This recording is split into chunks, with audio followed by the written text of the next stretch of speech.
크리스마스 시즌이면 TV와 케이블에서 어김없이 방영하는 불굴의 명작 영화가 한 편 있습니다. 가족영화지만 액션영화 범주에도 속하는 크리스마스 영화의 끝판왕, 바로 나홀로 집에죠.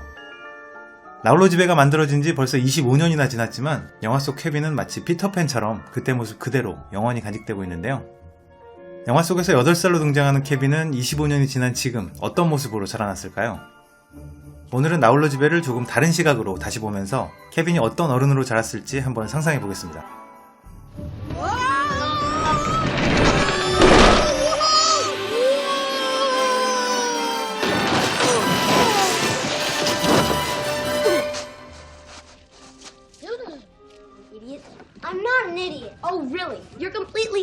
보통 8살이라고 하면 아직 부모님 없이는 아무것도 할 수 없는 나이라고 생각되지만 여기 케빈은 조금 다른데요.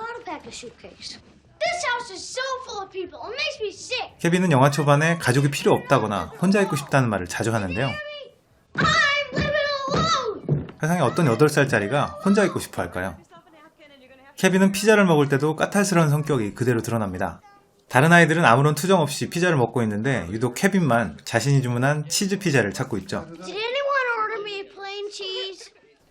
그리고 이 피자 때문에 덩치가 2배나 될 것 같은 형에게 대드는 폭력성을 보이기도 합니다.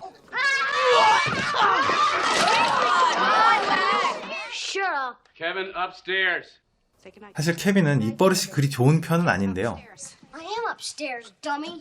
부모 입장에서 보기에는 조금 심한 말을 서슴없이 하는 그런 캐릭터입니다. Just stay up there. I don't want to see you again for the rest of the night. I don't want to see you again for the rest of my whole life. And I don't want to see anybody else either. I hope you don't mean that. 만약 케빈이 귀여운 외모가 아니었다면 이런 아이를 좋아하기는 쉽지 않을지도 모르겠습니다. I hope I never see any jerks again.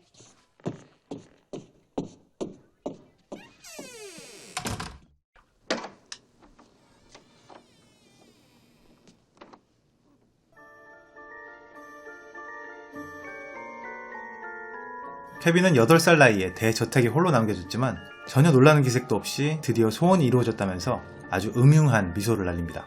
I made my family disappear.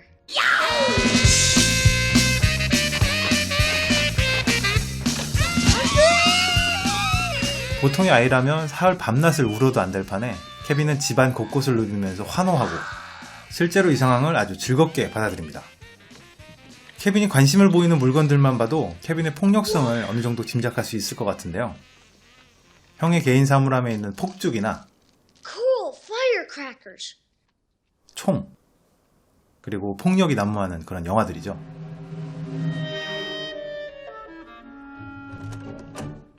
I'm going. 1, 2, 10.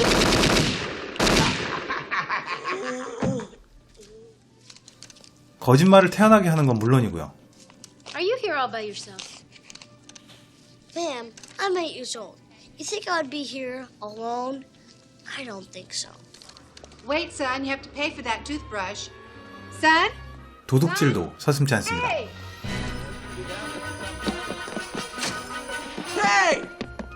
Hey! Shoplifter! 굉장히 놀란 상황이라서 어느 정도 정상 참작은 가능하겠지만 그래도 절도는 절도 아니겠습니까? 무서워하는 옆집 아저씨에게서 도망가는 건 눈 감아준다고 치더라도 일부러 경찰관을 따돌리면서 그것도 아주 신나라 하는 케빈의 모습을 보고 있으면 이 아이의 정체가 정말 궁금해집니다. I'm a criminal. This is my house. I have to defend it. 케빈은 2명의 도둑에게서 집을 지키기 위해서 상세하고도 아주 대범한 함정 계획을 세웁니다.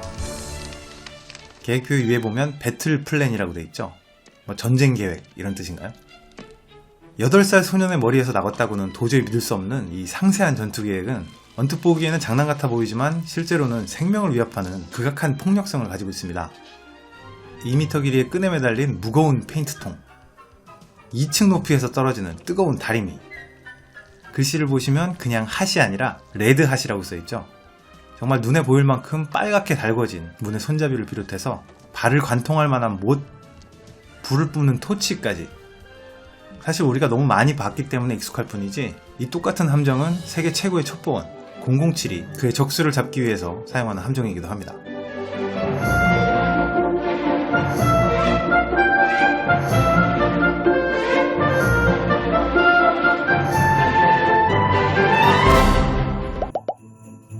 한 유튜브 채널에서 의사들을 대상으로 이 영화에서 등장하는 두 명의 도둑들이 받게 되는 신체적 고통이나 그 심각성에 대해서 알아봤었는데요. 이 의사들의 몇 가지 소견만 보더라도 케빈의 함정들이 얼마나 치명적인지를 쉽게 짐작할 수 있습니다. Serious genital trauma. Maybe even a rupture there, which may affect the swimmers down the line.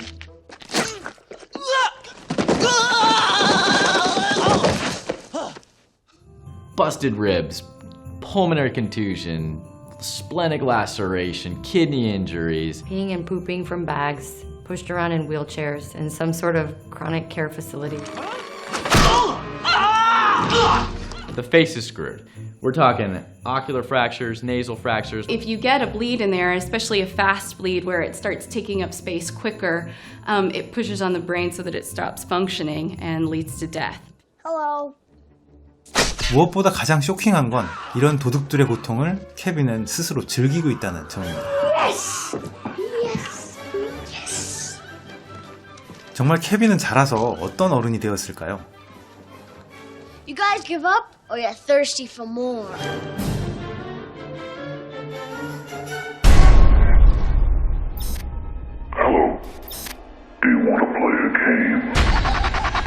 저예산으로 만들어져서 엄청난 흥행을 기록했던 호러 영화 소울을 기억하십니까? 한정된 공간에서 자신만의 함정으로 수수께끼를 만들어 놓고 감금된 사람들로 하여금 극단적인 선택을 강요하는 사이코패스 직소. 이 극악무도한 미치광이 살인마의 함정들을 살펴보면 어딘지 모르게 케빈의 함정과 비슷한 느낌이 들기도 합니다. 너무 과대 해석이라고요? 한번 천천히 살펴보겠습니다. 케빈은 지하실에 있는 보일러를 괴물이라고 상상했습니다. 자신의 어릴 적 공포의 대상이나 트라우마가 어른이 된 후에도 큰 영향을 미치는 건 잘 알려진 사실입니다.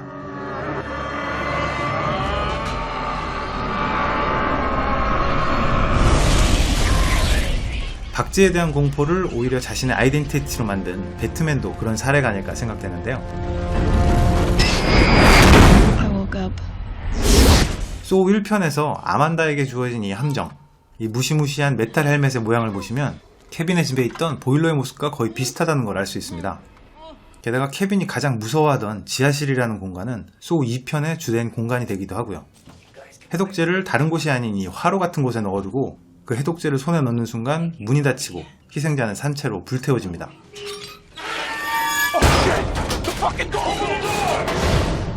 이런 소우의 함정들을 보고 있으면 케빈의 어린 시절과 연관되어 보이지 않습니까? 아니라고요? 그럼 좀 더 살펴보겠습니다.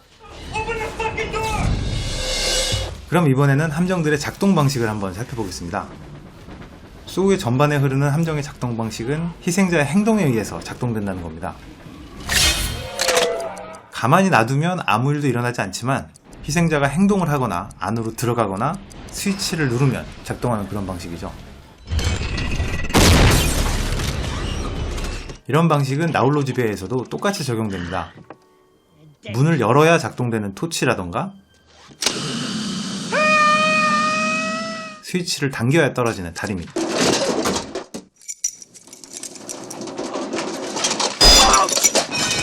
실제로 두 영화에는 동일한 함정이 등장하기도 하는데요.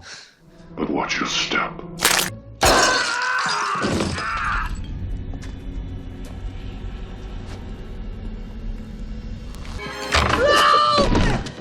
어쩌면 도둑들의 고통을 즐겼던 케빈의 이런 경험이 장차 자라난 케빈에게 더욱 강력한 함정을 만들게 되는 욕구를 불러일으킨 건 아닌가 하는 생각이 듭니다. 설명드린 것 이외에도 케빈과 직소는 여러가지 공통점이 있습니다. 케빈이 공들여 그렸던 이런 전쟁 계획처럼 직소 역시도 함정을 준비하는 과정에 정성을 기울이는데요. 직소는 단순히 설계도뿐만이 아니라 실제 모형까지 만들기도 하죠.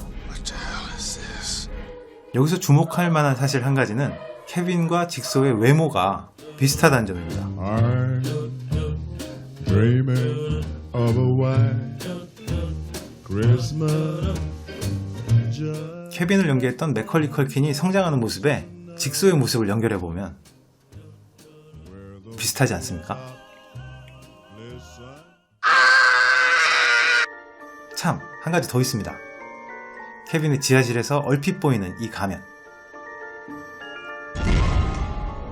어쩌면 나홀로 집에는 끔찍한 살인마 직소의 탄생 배경을 다룬 그런 프리퀄은 아니었을까요?